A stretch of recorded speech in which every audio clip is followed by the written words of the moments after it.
I caught my husband whispering to our baby monitor at 3 a.m. He says he's apologizing to the child we never had. I woke up because someone was talking in our bedroom.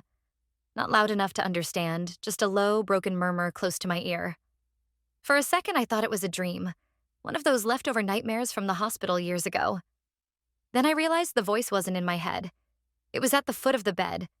My husband's side was empty.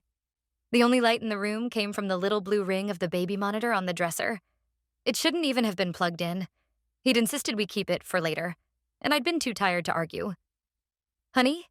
I whispered. No answer. I slid out of bed and followed the sound down the hall. The closer I got to the spare room, the clearer his voice became. Our old nursery. The door was slightly open, a thin line of pale artificial glow leaking into the dark hallway. We'd never taken the nightlight out. I could smell the faint powdery sweetness of the unopened baby lotion I'd never had the heart to throw away. He was sitting in the rocking chair, facing the empty crib. The other half of the baby monitor set was propped on the rail, its green light on, picking up every word he whispered into the plastic. "I'm sorry," he breathed, voice shaking. "Daddy's so sorry. It was my fault. I shouldn't have made her choose." My skin prickled. "Daniel," I said, trying not to sound angry. "What are you doing?" He jumped like he'd been caught committing a crime. The monitor slipped in his hand, clattering against the wood. For a moment, we stared at each other, both of us reflected in the monitor's tiny, cloudy screen. Two strangers in a room meant for someone else. "I'm apologizing," he said. "To him?" "We never had a him," I replied, more sharply than I meant to.